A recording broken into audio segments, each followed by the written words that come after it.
isweydiinay talo maxay abaartu maxay ku qeexi karnaa dadsan adab lagaxa abaaruhuna waxay kamid yihiin masiibooyinka dabiiciga national disasters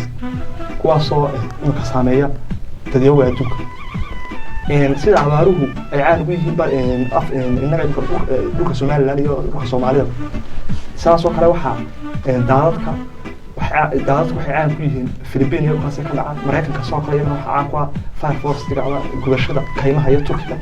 sidoo kale Hindiya iyagana waxa ka dhaca duufaanada sidoo kale Japan iyo dhulka waxa ka dhaca dhulgariirada earthquake Ibrahimo maadaama roob yaraan ay deed ku qeexday muxuu hayeen abaartu ay tahay oo maxaa sababay in la isweydiin karo dadka xoolo dhaqatada ah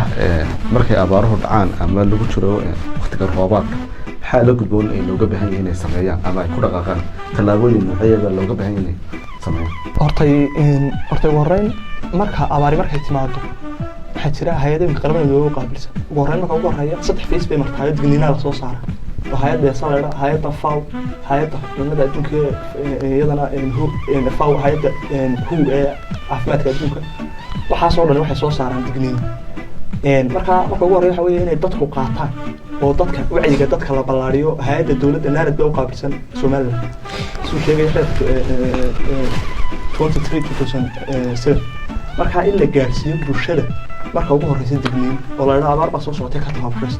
marka waxa weeye in abaarta inay bilaabato oo qaybo ka mid ah sanadka wadda kiimika dowladda bariga laga soo sheegay inay imka bilaabato oo inta istaan kale iyadana dowladda deegaanka ka bilaabatay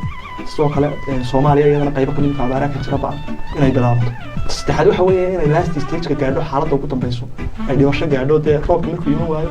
dadkina abaarta ku dhacdo